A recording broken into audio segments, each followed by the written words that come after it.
그동안에는 그냥 그림만 보여주고 소위 말해서 이런 꿈이 있어라고 그 꿈 괜찮은데 그대로 되면 대박 나겠는데 이런 관점으로 해서 바이오가 움직였었다면은 24년도부터는 하나씩 성과가 진짜 구체화될 가능성이 높다. 이제 그런 해기 때문에 바이오텍의 입장에서는 시간이 지나면 지날수록 이전과는 좀 달라지는 우리도 정말 글로벌 바이오텍을 가질 수 있는 국가가 됐구나라는 걸 확인하실 수 있는 시기가 되지 않을까 싶습니다.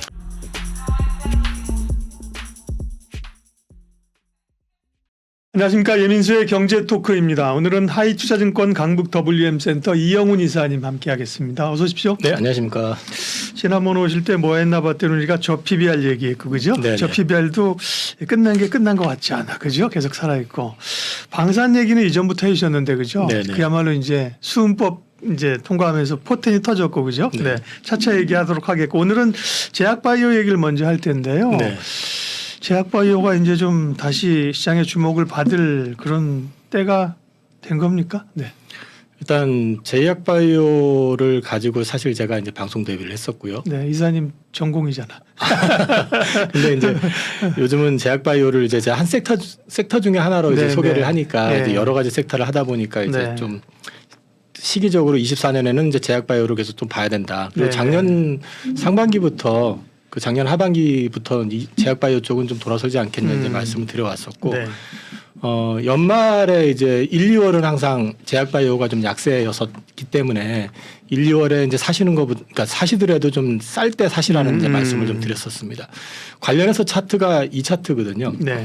2019년부터 22년도까지 전체적으로 이제 월별로 수익률을 계산을 해 놓은 건데요. 이게 이제 삼성증권에서 나온 리포트에 있는 걸 이제 차용한 건데 보시면 1월, 2월이 항상 약했었습니다. 희한하네. JP모건 헬스케어 이런 것 때문에 기대감이 있어서 올랐을 것 같은데. 그렇지 않은 근데 느낌이 23년에 네. 보시면은 11월, 12월이 제약바이오가 또 강했었거든요. 미리 올랐다가 그때 보통 빠지는 보시면 거야. 여기서도 보시면은 그러네, 11월, 12월은 또 항상 오르고요. 네. 그러니까 이제 JP모건 그 헬스케어 컨퍼런스가 제약바이오에선 가장 큰 행사거든요. 네. 가장 큰 행사고 거기서 빅딜도 되게 많이 일어나요. 그래서 이제 그러다 보니까 우리나라에서도 여기서 이걸 기반으로 해서 소위 말해서 라이센스 아웃을 크게 했었던 데가 2년 전에 ABL 바이오가 사노피하고 했었던 게 있었고 네. 알테오젠도 여기서 그때 사노피하고 했었던 것 같아요. 제 기억에. 그래서 이제 여기서 많이 알려지게 된 그런 성향이 있기 때문에 보통 이제 이런 패턴을 갖고 있다. 그러면 이 패턴을 놓고 보면 또 3월, 4월에 보면은 제약바이오는 네. 전체적으로 좀 수익률이 플러스가 나지 않느냐. 3, 4월 그다음에 연말 그렇죠? 이렇게 수익이 좋았네요. 크게 보면 그렇습니다. 네, 네. 근데 이제 3월, 4월이 좋아지는 게 보면 이제 4월 달에 그 미국 암학회라는 게 이제 4월 5일에서 10일 올해는 이제 샌디에고에서 이제 네. 날짜가 정해졌거든요. 이게 보통 이제 초기 임상과 관련된 그 자료들이 많이 나옵니다. 그러면 이제 최근의 연구의 트렌드 방향을 좀 이제 많이 보기 때문에 이때는 라이센스 아웃보다는 주로 전임상 단계에서 주목을 받았던 회사들이 많이 관심을 받게 돼요. 네. 그러니까 라이센스 아웃도 보면 임상 1상이나 2상을 통해서 가는 경우도 있지만 전임상을 통해서 가는 경우들이 아무래도 이제 계약금이라든지 아니면 이제 전체 총액 계약이 좀 저렴하게 가져갈 수 있잖아요. 그래서 네. 그쪽에 어떤 트렌드가 어느 쪽에 있는지를 좀 볼 수 있다. 그다음에 이제 그 5월 말에서 6월 사이에 보면 이제 아스코라고 그래가지고 미국 종양학회가 있거든요. 네. 이게 사실은 이제 암학회에선 제일 큰 학회거든요. 이제 이게 4월에서 6월 초 사이에 걸쳐져 있기 때문에 보통 이와 관련된 것들이 3월, 4월에 많이 움직이게 됩니다. 우리나라가 이제 제약바이오가 이제 움직였던 섹터의 어떤 트렌드를 보면은 과거에는 사실 신약이라는 개별적인 내용보다는 복제약 회사들이 많이 움직였었고 복제약 회사에서 신약을 개발한다더라. 네. 그게 반드시 미국 글로벌 임상이 아니더라도 국내에서 임상 2상, 3상 가면 좀 움직이던 그런 패턴이 있었던 반면에 어느 날 이제 셀트리온이라고 하는 회사가 이제 상장이 되고 나서 바이오 시밀러 쪽에 대한 관심이 많아지고 이게 이제 바이오 시밀러의 황금기를 끌어왔었던 시기가 있었고요. 삼성바이오가 거기 또 붙었고. 네, 그 뒤에 이제 붙었죠. 그 다음에 이제 글로벌 라이센스 아웃이 그 한미약품을 필두로 해가지고 예. 이제 시작이 되면서부터 신약 개발에 대한 어떤 기대감이 있는 바이오텍들이 이제 한동안 또 시장을 이끌었었던 시기가 있었고요. 그러다가 작년에는 사실은 조금 다른 차원에서 의료 장비 기기 쪽 그런 쪽이 중심이 돼서 움직였었죠. 네. 그런데 이제 작년 제가 상반기부터 그러니까 작년 연말 올해를 주목해야 되는 게 그 소위 말해서 그동안 라이센스 아웃 됐었던 것들의 성과가 구체화될 가능성이 높다. 그래서 작년 11월이었나요? 에스모에서 유한 양행이 그 렉나자 네. 병영투 했던 거 결과가 발표가 되고 지금 아마 품목 승인 신청 들어가고 그다음에 이제 긴급 승인권 이런 것까지 돼가지고 이게 아마 빠르면 올 상반기 중에 최종적인 결과가 나올 수도 있고요. 그 다음에 이제 관련해서 올해도 이제 이미 공시가 됐지만 알테오젠이 2020년이었나 그때 이제 라이센스 19년에 라이센스 아웃 했었던 그 머크하고 했었던 4.8조짜리 계약 당시에는 머크라고 공개를 못 했었거든요. 참고적으로 국내에서 라이센스 아웃을 하는데 할 것 같은 분위기인데 우리 어디랑 뭐 협의하고 있어라고 얘기하는 거는 상식에는 좀 맞지 않습니다. 왜냐하면 보통 그런 딜을 하게 될 경우에는 우리가 누군지를 갖다가 밝히지 말아달라는 조건을 가지고 하거든요. 빅파마들 같은 경우는. 그거는 경쟁사하고의 어떤 관계 문제 그렇죠. 이런 것들 때문에 그러니까 이제 보통 이제 기사나 이런 걸 보다 보면 우리 어디랑 뭐 접촉을 해가지고 뭘 진행하고 있어라고 얘기하는 거는 조금 다른 시각으로 보셔도 될 것 같다. 이제 그런 맥락에서 그건 하나의 팁으로 말씀을 드리고요. 그 이제 알테오젠으로 해가지고 이번에 머크가 이제 임상 3상이 아마 빠르면 올 상반기 중에 결정이 날 텐데 그게 이제 흑색종이라고 하던가요? 그 암에 이제 대하에서 그 3상의 결과가 발표가 나는데 그게 SC 제형으로 그러니까 이제 피하 주사 제형으로 이제 임상을 한 결과인데 그게 독점으로 바뀌면서 추가 계약금도 받았고 또 마일스톤도 확장이 되고 그다음에 이제 거기에 더해가지고 로열티 얘기까지 나오면서 지금 최근에 주가가 급등을 했잖아요. 그게 이제 하나씩 나오기 시작한다는 거죠. 그럼 그와 관련된 것들은 제가 뒤에서 좀 더 설명을 드릴 건데 24년부터는 그래서 그 동안에는 그냥 그림만 보여주고 소위 말해서 이런 꿈이 있어라고 그 꿈 괜찮은데 그대로 되면 대박 나겠는데 이런 관점으로 해서 바이오가 움직였었다면은 24년도부터는 하나씩 빠른 그 회사들 같은 경우는 성과가 진짜 구체화될 가능성이 높다. 이제 그런 해기 때문에 바이오텍의 입장에서는 해가 시간이 지나면 지날수록 이전과는 좀 달라지는. 우리도 정말 글로벌 바이오텍을 가질 수 있는 국가가 됐구나라는 걸 확인하실 수 있는 시기가 되지 않을까 싶습니다.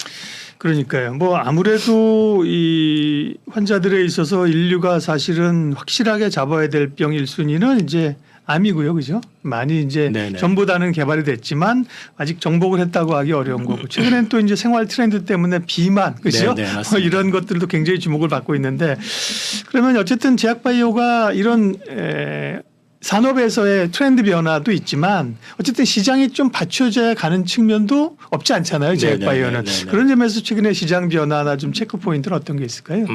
우선 지금 왜 올해 제약바이오 쪽을 또 봐야 되는지에 대해서 이제 말씀을 좀 드리면 그 요즘 이제 IRA가 좀 핫하잖아요. 근데 이제 IRA가 이제 도입이 되면서 사실 그 소위 말해서 글로벌 빅파마들한테는 이게 하나의 위협으로 다가왔었습니다. 왜냐하면 기존에 팔고 있었던 약품의 약가를 갖다가 IRA 법이 도입이 되면서 이제 금액을 그 판가를 갖다 확 낮추게끔 인플레이션 감축법이니까 그렇죠. 그래서 이제 미국 정부가 요구를 하게 들어오고 이제 요구가 들어오고 이런 것들이 이제 들어오다 보니까 이쪽에서는 거기에 대한 또 대응을 하려면 신약의 어떤 필요성이 또 생기게 되는 거고 그 다음에 이제 특허 절벽이라고 그래가지고 그 블록버스터 제품들이 특허가 29년까지 상당히 많이 들어옵니다.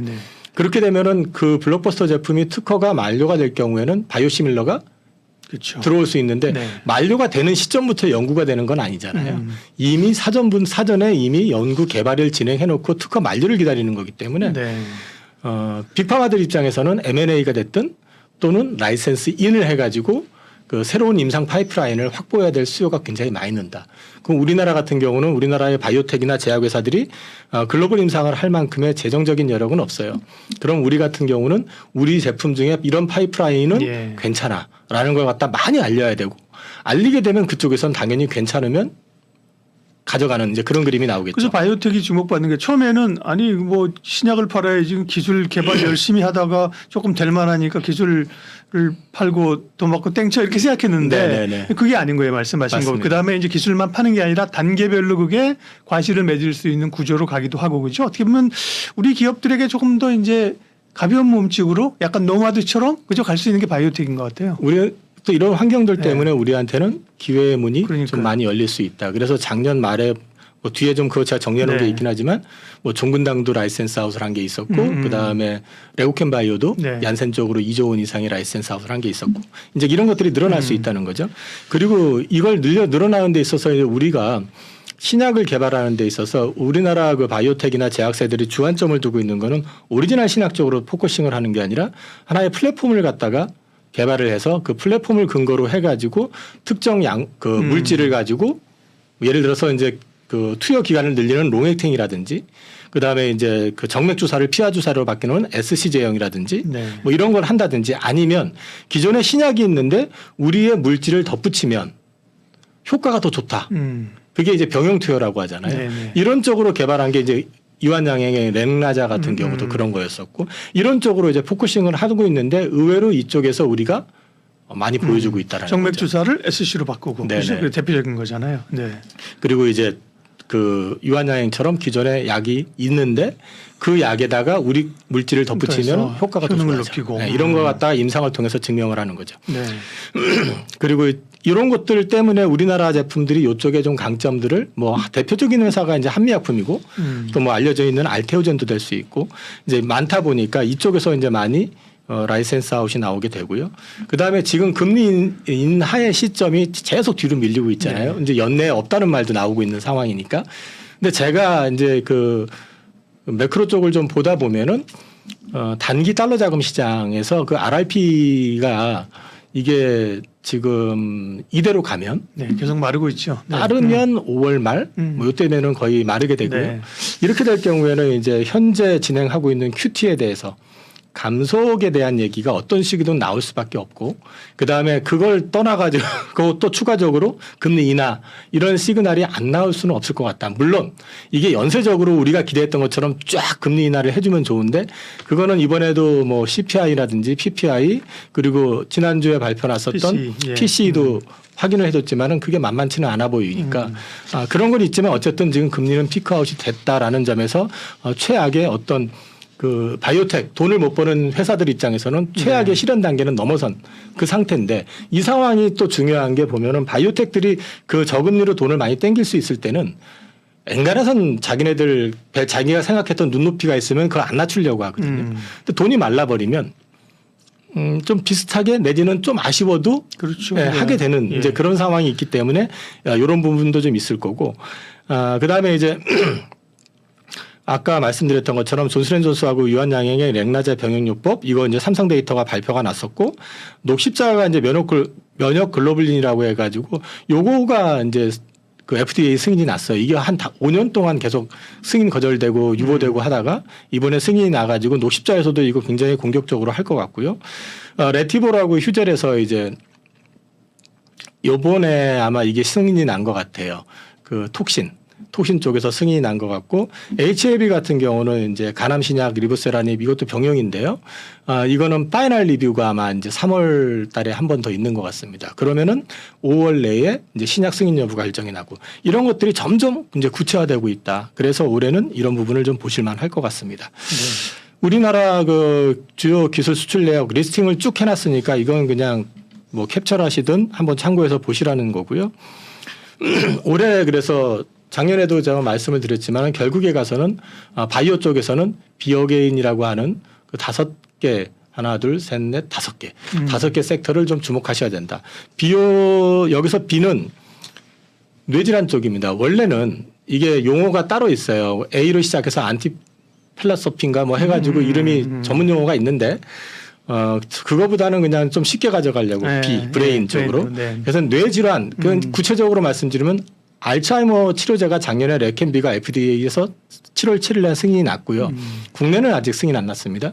근데 이게 여기에 더해가지고 도나메맙이라고 해서 일라이릴리가 아마 24년 초 상반기 중에 아마 최종적인 얘기가 나올 겁니다. 이렇게 될 경우에는 알츠하이머 치료제가 2개가 나오게 되는 거고 이걸 통해 가지고 뇌질환과 관련돼 있는 건 알츠하이머만 있는 게 아니잖아요. 파킨슨도 있고 여러 가지가 있으니까 관련돼 있는 치료와 관련돼 있는 쪽은 같이 좀 올 한 해 좀 주목을 좀 받을 가능성이 높지 않느냐 이제 그런 측면에서 말씀을 드리고요. 현재 가장 핫한 섹터는 ADC입니다. 표적 항암제. 여기는 치료 물질을 갖다가 탑재를 시켜가지고 암을 직접 표적해서 암만 파괴하는 그런 치료제인데 이게 이제 눈에 띄었었던 거는 작년에 머크가 시젠을 54억 원 우리나라 돈으로 그 정도 금액으로 54조 원의 M&A를 한 걸 위시해가지고 올해까지 계속해가지고 지금 M&A가 크게 일어나는 쪽은 ADC 쪽입니다. 그래서 이 부분에 대해서는 ADC와 관련된 거는 올해 계속해서 보셔야 된다. 국내에도 ADC 치료제와 관련돼 있는 기업들이 몇 개 있습니다. 보면은 예를 들어서 뭐 알테오젠도 ADC를 또 SC제형으로 개발을 한다고 뭐 그러고 있는 것도 있고 그다음에 작년에 얀센 쪽으로 라이센스 아웃을 했었던 레고캠 바이오가 대표적인 회사이기도 하고요. 그래서 관련해 있는 회사들도 한번 보실 필요가 있고요. AI는 AI 의료기기인데 작년에 우리나라 회사들이 너무 많이 올랐어요. 루닛이라든지 뭐 그 관련되어 있는 AI 섹터 내에 있는 의료 보통 뭐 한 10배 가까이 올랐었기 때문에 국내 기업들은 사실은 이제 올해 크게 시세가 난다기보다는 이 많이 오른 것에 대해 가지고 정당화해야 되는 어떤 숫자적인 측면에서 증명을 좀 해줄 필요가 있는 반면에 해외 쪽에서는 사실 엔비디아의 참전이 굉장히 무섭습니다. 엔비디아가 직접 AI를 가지고 직접 AI 사업에 참여를 한다는 점. 그래서 이것과 관련되어 있는 회사들 또는 영향을 받을 수 있는 회사들은 올해도 계속해서 움직일 가능성이 높다.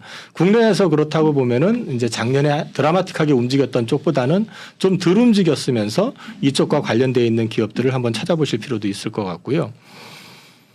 메쉬라고 하는데 이게 원래는 내쉬였었는데 그래서 N으로 했었는데 요즘 메쉬라고 부르더라고요. 그러니까 내쉬는 보통 비알코올성 지방간 치료제를 말하는데요.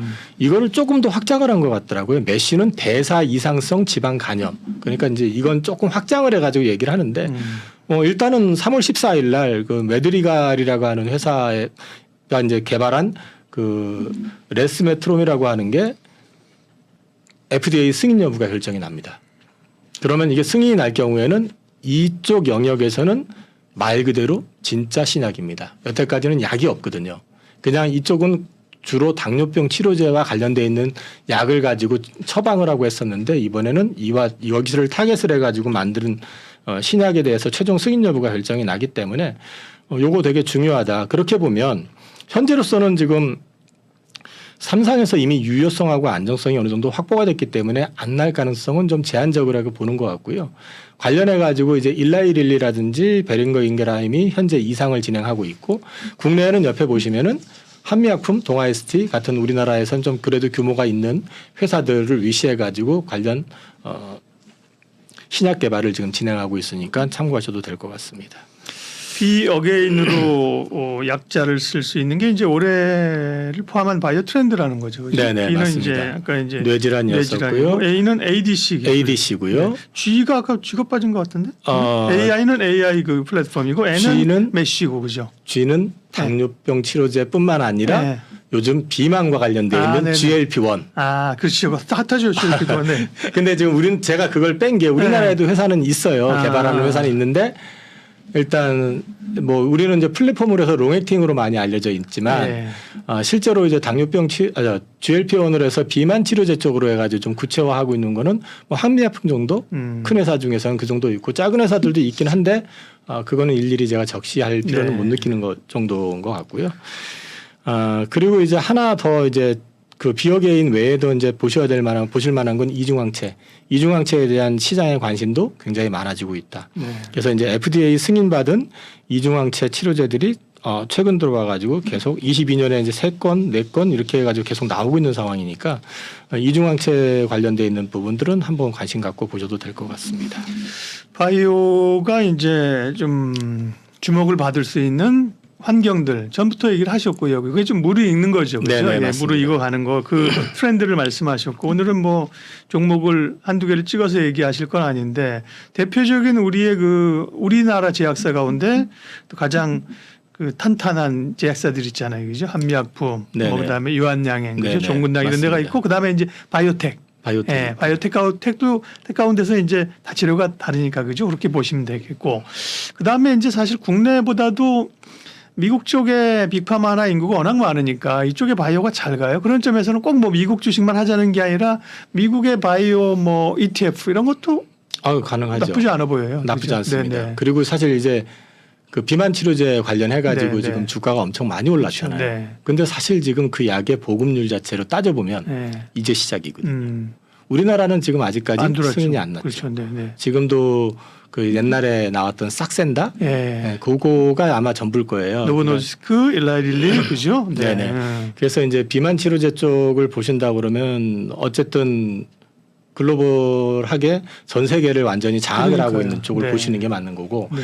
이제 국내에서는 앞서 말씀드렸지만 큰 회사 중에서는 뭐 한미약품이 지금 아마 임상 이상 그 정도 들어가 있는 것 같습니다. 네. 그런데 거기서는 이제 자신 포부를 이제 제시했던 거는 뭐냐면 자기네들이 어쨌든 가장 아시안에 또 한국인에 맞는 비만 치료제를 만들 수 있다. 그렇긴 하겠죠. 네, 그게 이제 그 인종에 따라서 네. 조금 다르다고 하더라고요. 그렇겠죠. 체질이. 네. 예, 그래서 이제 그걸 모토로 해서 내세우면서 우리는 글로벌도 글로벌이지만 한국을 위해서 아시아를 타겟하겠다. 예. 이제 그렇게 일단 제시를 하고 있더라고요. 네. 그리고 이제 제가 마지막 장에 최근에 나왔었던 그 라이센스 아웃 때 썼던 것들을 한번 쭉 정리를 해놨습니다. 이제 알테오젠 같은 경우 뭐 이거는 사실 제가 이제 방송하기 시작을 했었던 이유 중에 하나인데요. 이 알테오젠이 이번에 수정 계약하면서 주가가 뭐 이제 사상 최고치를 돌파한 상태이기 때문에 지금 사실한 얘기는 아니고요. 이런 트렌드가 있기 때문에 제가 굳이 권유를 좀 드리고 싶다 그러면 플랫폼 기업을 먼저 보시라. 우리나라에서 오리지널 신약을 개발하는 쪽보다는 플랫폼이 나을 것 같다라는 거. 그다음에 병용 투여도 다 좋기는 하지만 기왕이면 빅파마하고 하는 거를 보시라. 그렇겠죠. 그런 쪽을 좀 팁으로 좀 말씀을 좀 드리고요. 그다음에 라이센스 아웃을 된 것들은 알테오젠도 하나만 있었던 게 아니거든요. 사노피도 있었고 또 그 뒤에 그 작은 회사들 몇 개들하고 했었고 인타스라고 하는 회사도 있었고 레오켄 바이오는 뭐 라이센스 아웃만 8건 뭐 그 정도 한 회사고요. 그다음에 종근당이 지금 사노피하고 이번에 했었던 게 좀 있고 그 유한양행 오스코텍은 렉라제 요거는 존슨앤존스 이제 HLB 같은 경우는 이것도 역시 파이널 립이 남아 있는 거지만 이것도 지금 분위기상으로는 그렇게 나빠 보이진 않는다. 이제 그런 걸 보시면 되고요. 3월, 4월은 그래서 앞서 말씀드린 것처럼 AACR하고 아스코 거기에 초점을 맞추셔서 만약에 이거와 상관없이 트렌드 어떤 트레이딩을 하신다고 하면은 여기에 참여하는 기업들을 한번 소팅해 보실 네. 필요도 있을 것 같습니다. 2차 전지는 뭐 사실은 시간은 좀 걸리는 건데 지금 바닥은 다지는 것 같고 단기적으로는 그러니까 뭐 중기적으로야 수요 뭐 이런 것도 있지만 단기적으로는 이제 리튬 가격 조금 안정화되는 거 이런 게 지금 관심인가 봅니다. 예. 일단 제가 지난번에도 출연해서 네. 말씀을 드렸었던 걸로 기억하는데 그 전방업체를 좀 주목을 해야 된다. 네. 그래서 컨퍼런스 콜을 항상 유념 있게 들어보시라 이제 네. 말씀을 계속 드렸는데 이제 실적 발표하면서 4분기 실적 발표하면서 전방업체들 자동차 메이커라든지 셀업체라든지 다 이제 내용을 종합해서 보면 미국은 30% 이상 성장 가능할 것 같다. 그 다음에 이제 유럽은 조금 올해는 힘들 것 같고 네. 그리고 이제 전체적으로 봤을 땐 상반기는 슬로우한데 하반기부터는 좀 괜찮아질 것 같다. 이제 얘기를 하고 있는 게 일반적인 얘기였었고 거기에 이제 덧붙여서 방금 이제 말씀하셨던 것처럼 리튬 가격이 특히 네. 탄산 리튬 가격이 오늘은 조금 빠진 것 같은데 지난주까지 해서 8일 연속으로 계속해서 상승을 해왔거든요. 그러면서 바닥을 좀 이제 확인을 한 거 아니냐. 그러면서 나온 얘기들이 그 앨범얼 CEO도 그렇고 필바라의 어떤 CEO도 마찬가지로 리튬 가격은 바닥 온 것 같다라는 얘기를 한 데다가 중국에서 지금 그 리튬 생산 기업들에 대해서 규제가 시작이 됐거든요. 환경 영향 평가를 해가지고 그 기준에 맞추지 못하는 광산은 폐쇄를 하거나 생산을 중단시키고 지금 그런 상황도 좀 있어요. 미국이 아니라 중국에서. 중국 내에서요. 네. 중국도 지금 자기네들 제조 원가 밑으로 떨어져 가지고 좀 죽으려고 하고 있거든요. 그러니까 이제 전부 다 그 원가 이하로 팔게 되면 전부 다 이제 체력이 떨어지게 되니까 그러면 그 중에서 이제 걸러내는 거죠, 거기도. 그런 작업을 지금 하고 있는 걸 봐서는 얼추 바닥권에 온 거 아니냐. 근데 이제 공교롭게도 탄산리튬 가격이 계속적으로 이제 계속 상승을 하니까 거기에 대한 기대감을 좀 키울 수 있는 그런 부분이 좀 있었고요. 이건 이제 외신에 난 기사인데 이게 이제 모건 스탠리에서 이제 나온 기사를 갖다가 제가 한글로 그냥 번역 그대로 컴퓨터로 시켜놨더니 리튬 선물이 미쳐가면서 시장에 활력을 불어넣었습니다. 이렇게 번역이 되더라고요. 네. 한 가지 아셔야 되는 거 하나는 작년에 가만히 보시면 리튬 가격이 상반기에는 연초부터는 굉장히 뜨거웠다가 하반기 들어가면서 급락을 했었어요. 작년에 보시면은 그 이유가 계절성도 좀 있습니다. 이 탄산리튬 같은 경우는 겨울에 채굴 조건이 더 좋답니다. 왜냐하면 건조해야 되는데 여름엔 비가 많이 오고 하기 때문에 그래서 이게 생산 자체가 겨울에 많이 되고요. 여름에 이제 생산이 겨울 공급이 많은 거네. 겨울에 그렇죠. 생산이 그러니까 많이 되니까. 공급이 그렇죠? 많은 거죠. 네. 그러니까 가격은 반대가 되는 거죠. 그러니까 겨울에 약하고 여름에 좋아지는. 이제 이런 그림이 이제 좀 연출이 된다라는 거. 그래서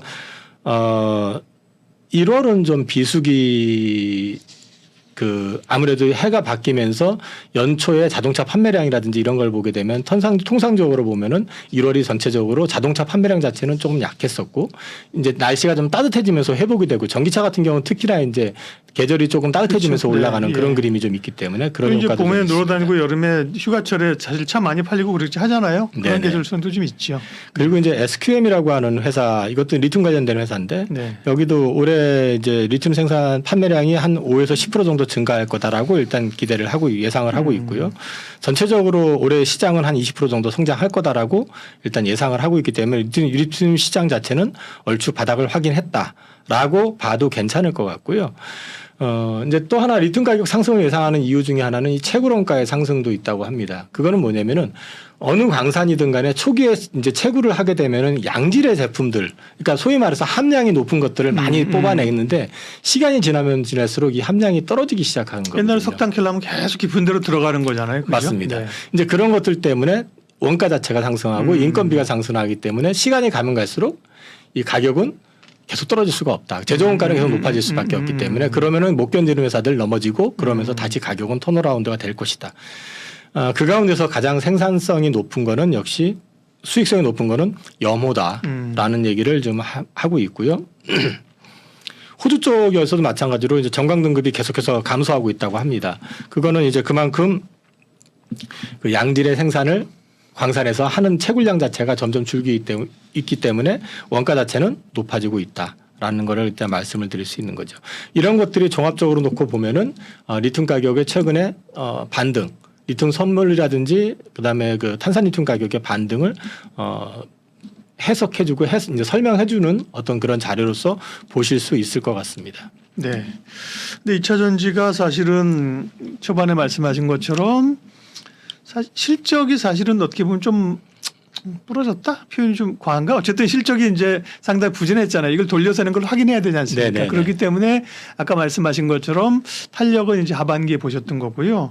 지금 그래서 움직였던 것이 사실은 양극재 이런 쪽은 여전히 뭐 코스피 이전 상장 이런 거 말고 그죠?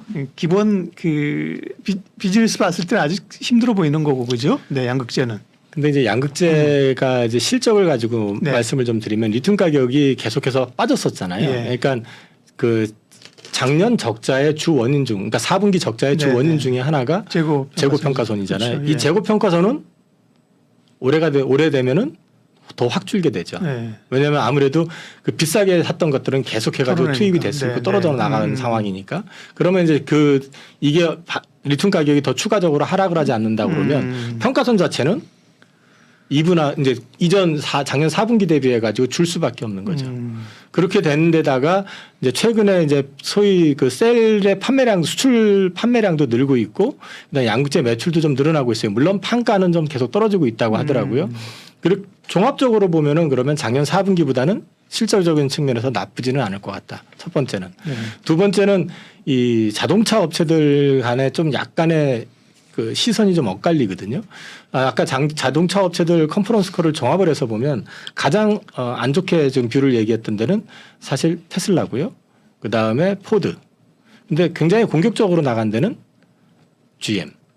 그 다음에 스텔란티스는 그 중간 어디 이렇게 돼 있거든요. 그 현대차 같은 경우는 작년 수준 조금 플러스 알파 그 정도를 일단 제치했고 그런데 지금 1월 달 판매량을 보면은 그 글로벌 전기차 그 YOY 증가를 보면은 58%에서 60% 정도.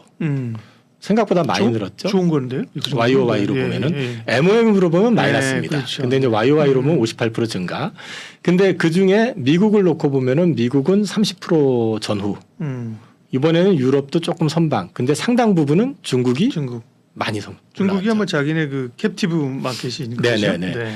그래서 실적을 보면은 작년 4분기가 어쨌든 최악의 국면인 것 같고 1분기부터는 이게 완전한 이제 성장의 그림이라기보다는 조금 고개를 드는 그림은 나올 것 같다. 네. 근데 이제 저도 항상 이제 캐중 구간이라는 말씀을 드려왔었기 예. 때문에 이 캐중 구간이 그렇다고 해서 이제 바닥을 찍었으니까 이제부터 살아납니다가 아니라 캐중 구간이라는 건 결국 그 안에서 기업체들이 일부 소위 말해가지고 낙오되는 기업들도 생기기 마련이거든요. 그러니까 실제로 중국을 보면 중국 내에서는 자동차 업체들이 이제 이미 퇴출되는 기업들도 생기고 있고 양극재 업체들도 마찬가지고 그 다음에 이제 이 리튬 광산도 마찬가지거든요. 지금 상황이 이런 그림들이 당분간은 지속될 가능성이 높다. 그래서 지금 반등을 하는 걸 본격적인 회복이라기보다는 그 바닥권에서 이제 바닥을 좀 다지고 확인하는 과정에서 이제 같이 반등을 하는 거고 여기서 정말 이제 수혜를 보는 회사들 같은 경우 수혜를 본다는 건 경쟁력이 있어야겠죠. 기술적인 거, 그다음 원가적인 측면 여러 가지 측면에서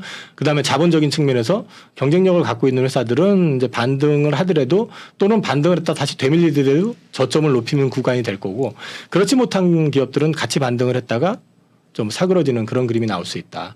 그런 맥락에서 봤을 때는 올 상반기는 어쨌든 GM 향으로 앞서 말씀드린 것처럼 가장 공격적으로 얘기를 하고 있고 그리고 가장 공격적으로 지금 진행을 하고 있는 데가 현대차도 지금 보면은 조지아 공장을 갖다 원래 연말 준공 예정이었는데 10월로 앞당겨 가지고 생산을 하겠다고 그러잖아요. 그럼 이런 쪽으로 연결이 돼 있는 이제 소재 업체들 같은 경우는 상대적으로는 좀 안정되지 않겠느냐, 괜찮지 않겠느냐라는 측면에서 봤을 때 그쪽과 관련돼 있는 기업들을 한번 관심을 갖고 보셔도 괜찮을 것 네. 같습니다. 그래서 이제 제가 말씀하신 그걸 여쭤보려고 그런 건데요. 우리가 리튬 얘기로 시작을 했으니까 많은 요인이 있지만 그죠. 뭐 트럼프도 지난번에 말씀하셨잖아요. 트럼프도 있고 뭐 많지만 리튬 가격 얘기로 했으면 단기적으로는 그러면 이제 리튬 관련주를 봐야 되느냐. 근데 리튬 관련주라는 게 사실은 뭐 국내 증시에 있는 게 조금 뭐 가볍고 사실은 실체가 명확치 아직 않은 것들이 많아요. 그죠. 그래서 좀 고민이 된단 말이죠. 그러면 결국 리튬이 돌아서면 이 양극재를 봐야 되느냐. 최근에 또 올랐던 거는 그 틈을 타고 갔던 게 전해액, 뭐 엔캠 이런 거잖아요. 결국은 리튬의 좋아진 걸 보면서 구조적으로 좋아지는 쪽은 뭐 양극재 더 올라가면 셀 이런 쪽이겠네요. 일단 저는 우선 리튬 관련해 가지고 예. 뭐 뭐라고 하면은 사실 이제 말씀하신 것처럼 그러니까요. 작은 회사들은 좀 언급하기가 네네. 조심스럽고 네. 그 지금 우리나라에서 대표적인 회사는 뭐 포스코홀딩스 네네. 오늘 포스코홀딩스 주가가 오랜만에 6% 이상 네. 좀 상승을 했거든요. 그동안 눌려 있었던 게 이제 한 방에 근데 사실은 포스코홀딩스가 지금 그렇다고 해서 리튬에서 이익이 나느냐 그건 아니에요. 작년 11월 말에 공장 그 광양에 공장 하나 필바라 리튬 네네. 하나 네. 준공했고 올 6월 달에 아마 아르헨티나 1공장이 준공이 될 거고요. 그다음에 이제 광양 2공장이 또 준공이 되고 하면은 포스코홀딩스 컨퍼런스콜에서는 올 연말쯤 4분기쯤 되면은 리튬에서도 흑자가 나올 수 있다라고 얘기를 하고 있으니까 그다음에 이제 광산 지분을 좀 갖고 있는 게 에코프로가 또 광산 지분을 갖고 있으니까요.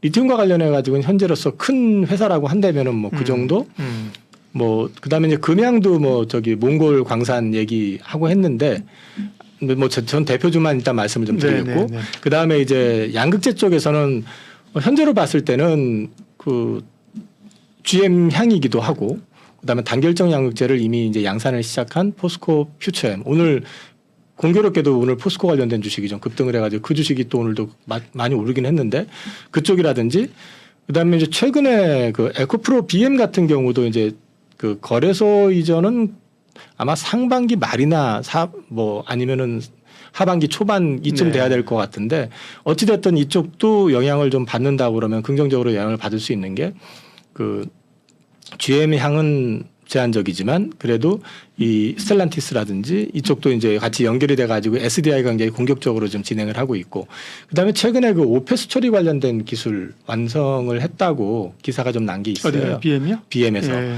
지금 보면은 이 대체적으로 그 폐배터리 재활용이라든지 아니면 뭐 이런 제품을 갖다 만들 때 이 정제하는 과정이 되게 물루하거든요. 근데 이제 물로 하게 되면은 그 물을 갖다 다시 정제를 해가지고 가공을 해서 써야 되는데 그걸 제대로 처리를 못해서 폐수 처리에 좀 항상 문제가 좀 생기곤 해요. 그래서 이제 예전에 에코프로 BM이 그 작년에 한번 그것 때문에 고생을 했던 것 같고 아마 리사이클링과 관련되어 있는 회사들도 다 그걸 해내지 못하면은 유럽 진출이 불가능할 거예요. 근데 요번에 그거를 기술을 완전히 개발을 했다라고 하면서 이번에 인터 배터리 데이에서 아마 그거 관련된 걸 공개한다라고 이제 기사가 났던 것 같더라고요. 그래서 그거 관련된 것들까지 연결을 시켜서 본다 그러면 에코프로 BM도 관심 갖고 그건 어떤 의미가 있냐면은 그 물을 재활용해서 쓸 수 있을 정도가 된다, 그 정도가 된다 그러면 이거 원가하고 또 연결이 될 수 있는 부분이거든요. 그래서 이제 이런 것들까지 감안해서 본다 그러면은 양극재 쪽에서는 그 두 종목 정도가 일단 관심을 갖고 보실 만하지 않을까 싶습니다. 사실은 이 봄에 2차 전지가 시장의 완전한 주도주 탑픽은 아닙니다. 사실 그죠? 워낙 그 센 쪽이 많잖아요. 반도체, 뭐 방산도 얘기하셨지만 그러나 2차 전지는 어쨌든 늘 궁금하고 한쪽에서 계속 얘기를 해야 되는 지금 자리는 어디냐, 어떻게 해야 되느냐. 그런 거였기 때문에요. 워낙에 투자를 하시는 분들이 많고 그러니까요. 또 관련해 가지고 뭐 이게 모두가 해피하면 사실 누가 맨날 나와가지고 이런 얘기 안 해도 상관없는데 맞아요. 네. 또 해피하지 않으신 분들이 또 많으시니까 해피한 순간이 좀 빨리 지나가서. 네네. 이제 그분들에 대해서는 그러게요. 이슈가 있을 때마다 좀 네네. 백업을 해드릴 필요가 있을 것 같아요. 네. 방산 얘기는 사실 그 전에 몇 차례 이미 그죠? 네. 수음법에 대해서도 이걸 국익 차원에서도 해야 되는데 네네네. 정치권에서 참 뭐 좀 안타깝다 그런 얘기를 했었는데 그죠? 결국은 통과가 됐고 그 전에부터 이제 상당히 탄력 있게 가면서 이 문제가 이제 해결이 됐습니다. 단기적으로는 약간 새로운 뉴스가 될 수 있는데 네. 방산주를 다시 한번 점검을 해 주시죠. 네. 일단 저는 이제 밀리터리 덕후라고 하시는 분들한테 네. 도움도 좀 많이 받고 있고 개인적으로 많이 보고 있고 근데 이제 폴란드 분위기가 올 상반기 안에 계약을 안 하면 물 건너갈 수도 있다라는 어떤 뉘앙스들을 계속 얘기해 왔었고요. 최근에는 이제 다시 폴란드 총리도 그렇고 신임 국방장관도 그렇고 이제 한국하고의 계약의 유효성에 대해서 계속 강조를 해왔어요. 그러게 사실은. 뭐 자기네 문제가 아니라 뭐 한국 그죠? 이 문제다 이런 식으로 그죠? 그러니까 사실은 우리가 뭐 보증과 네. 관련돼 가지고 해줄 수 있는 여력이 없었기 때문에 네. 계약을 하고 싶어도 할 수 있는 상황은 아니었었고요. 근데 이제 대체를 하려고 했는데 폴란드도 이게 용이치가 않은 거예요.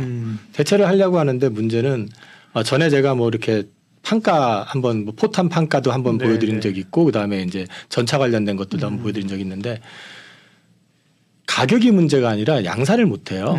지금 독일의 레오파르트 같은 경우도 주문한다고 해가지고 바로바로 나오는 게 아니고 미국도 자기네 자체 수요 조달하는 것도 한계가 있고 단가는 또 되게 비쌉니다.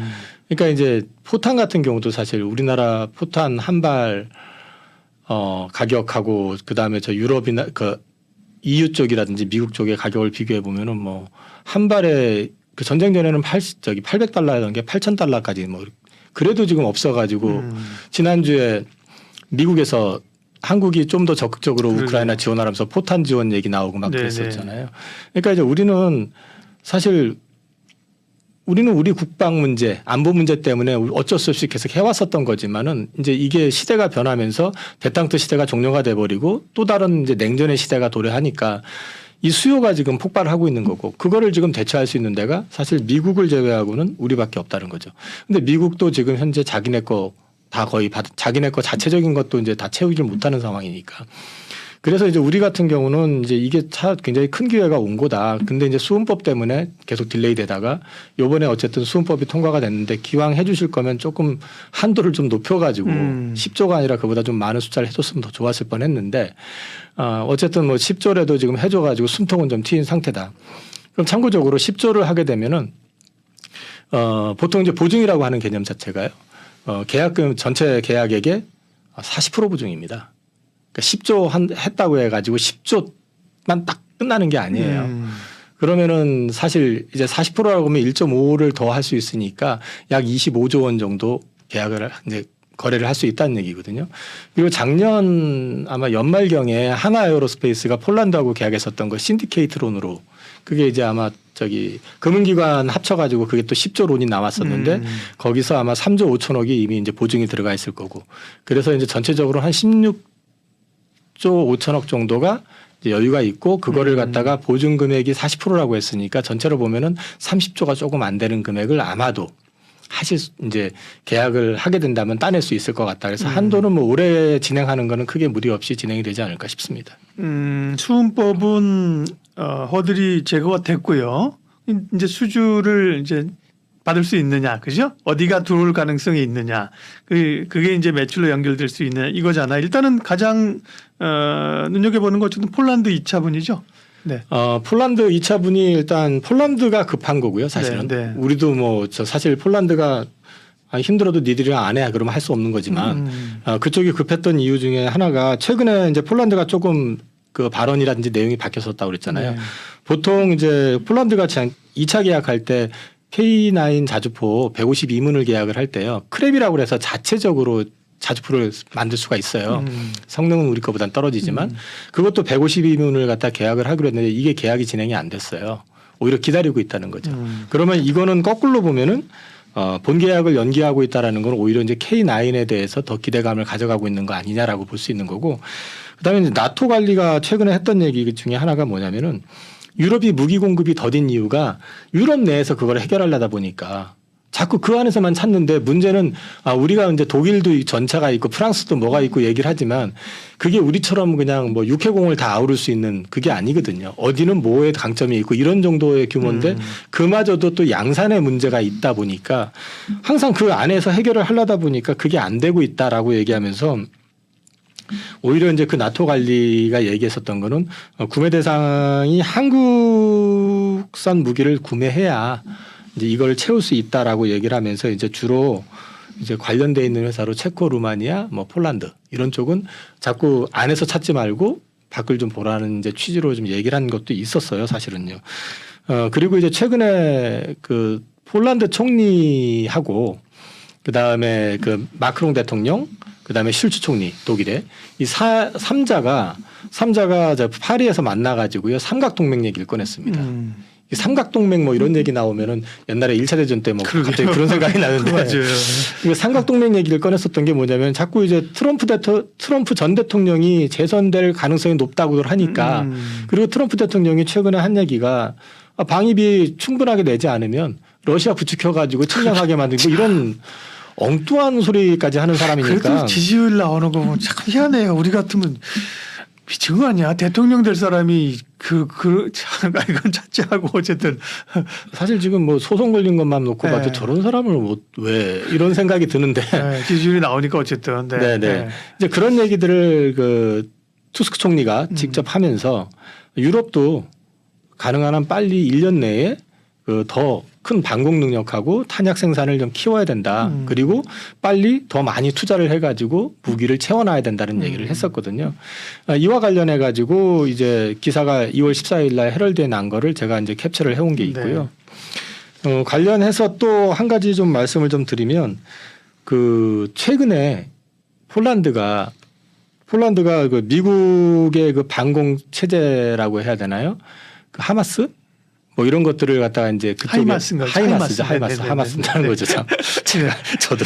근데 이제 그거를 설치를 했는데 원래는 이제 처음에 우리나라 제품 천문 쪽에 관심이 좀 있었고 그런데 이제 우리가 이게 좀 늦어지고 하면서 그쪽 걸 일단 도입 계약을 했는데 이거 생각보다는 되게 위협적인 게 우리나라에 사드 배치하고 나니까 중국에서 난리가 났었잖아요. 그렇죠. 예. 근데 폴란드에다가 그거를 배치했다라는 얘기는요. 이게 생각보다 의미가 되게 큽니다. 그러니까 러시아가 긴장할 수 있는 러시아의 얘기군요. 대공 관련돼 있는 어떤 공격과 관련된 모든 방어 시스템을 갖다 다 구축을 해버리는 거잖아요. 이거는 되게 큰 위협이 될 수도 있는 거죠. 그리고 지금 이게 이제 탄도미사일까지 방어가 가능하기 때문에 뭐 벨라루스라든지 뭐 러시아 니네들한테 이제 보여주는 건데 이거는 사실 미군이 참전을 안 하지만 그걸 설치했다라는 것 자체는 뒤집어 놓고 얘기하면은 사실상 나토하고 그 러시아의 대리전이 이걸 보내줬다는 것 자체가 이제 그것도 좀 대비하고 있는 거 아니냐. 이제 그런 얘기도 될 수가 있고요. 그래서 최근에 이제 그 마크롱 대통령이 파병 얘기 잠깐 꺼냈다가 이렇게 넘어갔잖아요. 이게 이제 그냥 빈 소리는 아닐 수도 있다. 이제 그런 얘기들이 좀 나오고 있는 것도 거기에 있습니다. 폴란드 관련해 가지고 제가 내용을 조금 더 정리를 했는데요. 2차 계약 관련해 가지고 작년 12월 달에 K9 152문 3조 5천억짜리 실행 계약이 이제 완료가 됐고요. 그다음에 이제 K2 320대에 대한 부분이 이제 계약을 협의 중인 거는 원래 이제 2차 계약에서 이게 계약이 되고 나면 3차는 합작을 통해 가지고 현지 폴란드에서 생산. 이제 500대 생산이 있는 거기 때문에 요거 관련해서는 그렇게 보시면 될 것 같고요. 그다음에 이제 카이 쪽은 FA50은 2차 계약상에는 지금 내용은 없습니다. 그런데 이제 천무 같은 경우가 최대 70대 얘기가 있었지만은 최근에 이제 미국의 하이마스 이거를 이제 먼저 도입을 하고 계약을 완료했고요. 그래서 천무 관련해 가지고 현지 기술 이전 뭐 관련해 가지고 얘기는 좀 이어지는 그런 분위기인 것 같다. 그렇게 보시면 될 것 같습니다. 그리고 그 우리가 주목을 안 하고 있는 것 중에 하나가 뭐냐면 사우디하고 그러네요. 하나에어로스페이스가 MOU를 네네. 그 체결한 게 있었거든요. 근데 그 물론 저 우리로 따지면 국방부하고 체결을 한 건데 그게 어떤 의미냐면은 지금 사우디도 지금 방산의 어떤 니즈라든지 이런 건 굉장히 강하단 말이에요. 그럼 이거를 방산을 지금 그 소위 말해서 무기를 배치하고 실전 배치하기 위해 가지고 사우디에서도 필요로 한 게 지금 보면 전차라든지 K9 자주포라든지 여러 가지 천무 뭐 이건 들어가 있지만 여러 가지 제품들이 지금 많이 필요로 하고 있는 상황이기 때문에 이 무기 관련해 가지고 그런 MOU가 체결이 됐다는 얘기는 기후에 추가적인 어떤 계약 가능성 이런 것들도 염두에 두실 필요는 있을 것 같습니다. 네.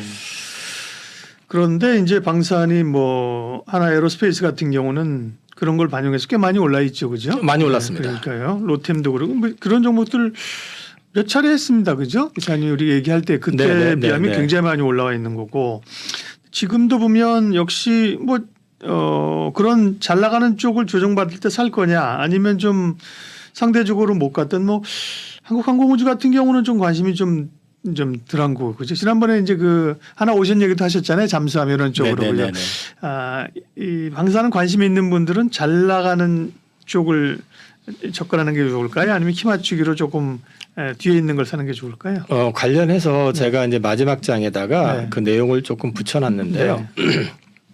24년에 현재 지금 진행 중이거나 협의 중인 내용들이 있습니다. 그 이제 카이 같은 경우는 이제 T-50 고동훈련기 쪽으로 해가지고 또 FA-50 경전투기 관련해서 우즈벡, 필리핀, 그다음에 미군 미 해군에 그건 뭐 계속 얘기 훈련기. 나왔는데 뭐 그렇죠. 근데 이제 보잉이 네. 이 사고를 쳐놨었기 때문에 네. 공군 훈련기 쪽에서 사고를 쳐놨었기 때문에 이제 상대적으로 요번에는 그럼에도 불구하고 또 다시 보잉 컨소시엄으로 넘어갈 거냐 아니면 이쪽 카이가 같이 했던 컨소시엄으로 가져갈 거냐 요거는 요번엔 좀 해볼 만하지 않느냐라는 이제 얘기가 좀 있고요.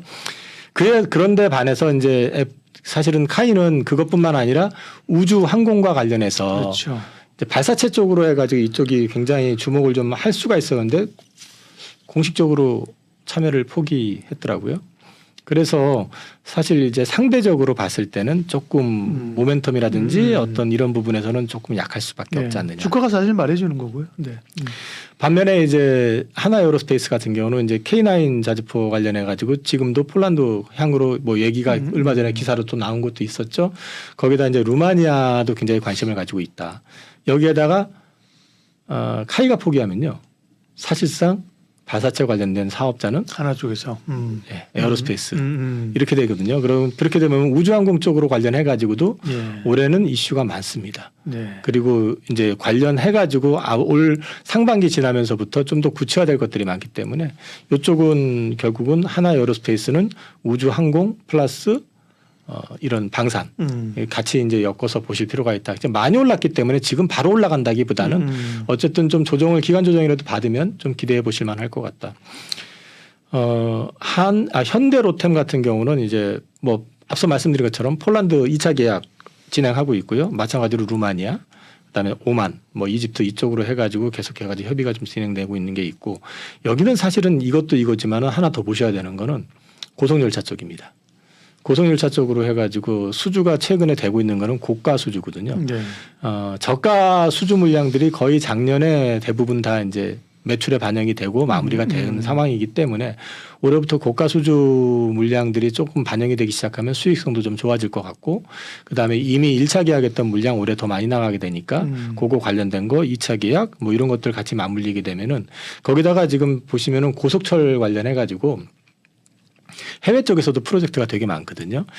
우리가 알게 모르게 지나갔던 게 저기 LA였었나요? 거기서도 현대로템이 선정이 최종적으로 됐어요. 오히려 판가는 더 높게 썼는데 기술적인 측면을 높게 평가를 받아가지고 선정이 됐었고 27년으로 저는 기억하고 있지만 국내 KTX 구형 모델 교체 작업 그것도 또 있거든요. 이것도 전체 아마 그 기차를 갖다 바꾸는 작업 들어가면 아마 그 원가만 한 6조 원 이상 될 거예요.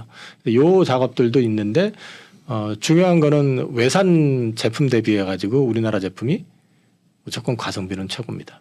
여기다 기술적인 측면에서도 우리가 LA도 그랬지만 작년에 호주 퀸즐랜드 쪽에서도 수주한 것처럼 기술적인 측면에서도 인정을 받고 있는 회사라는 측면에서 봤을 때 긍정적으로 역할을 할 것 같고 이 부분도 관심 갖고 보셔도 될 것 같고 그 다음에 천궁2로 대변되는 LIG 넥스원은 뭐 루마니아 향으로 이제 추가 진행이 되고 있는 게 있고 그 다음에 작년에 그 로봇 회사 인수했었잖아요. 로봇 네. 관련돼 가지고 그러면서 이제 급등하면서 약간 좀 그죠. 네, 좀 땡겼었어 주가를. 네. 근데 이제 그게 미국으로 이제 들어가는 네. 역할을 해낼 수도 있지 않느냐라고 기대를 하고 있는 것 같습니다.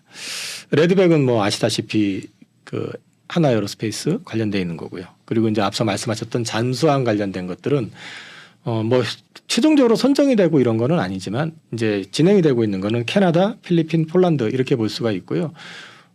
이 가운데서 지금 에어로스페이스 그 부회장이 직접 가가지고 김동관 부회장이 그 부회장이 직접 그 폴란드 대통령 앞에서 브리핑했었던 건 폴란드 쪽 거기서 이제 진행을 한 게 있었고요.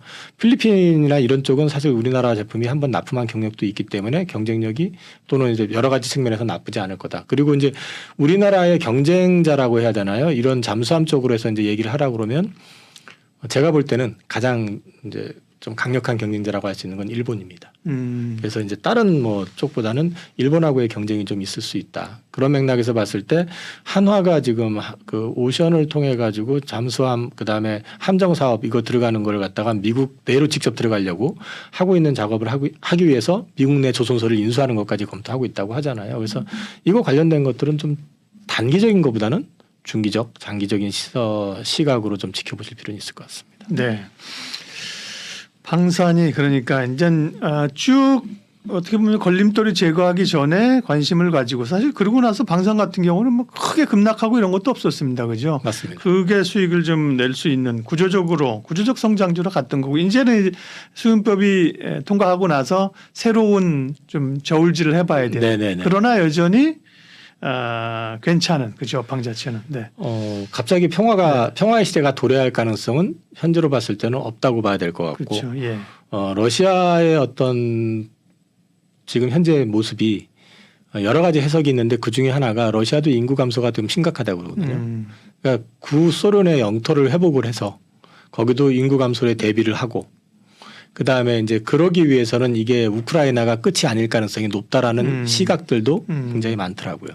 그런 맥락에서 봤을 때는 이제 러시아의 문제는 이게 단기전으로 끝날 것 같지 않다. 그 다음에 인도가 굉장히 크고 있잖아요. 인도가 인구 1위가 됐고 이미. 네. 근데 인도의 주 분쟁 상대자는 중국이죠.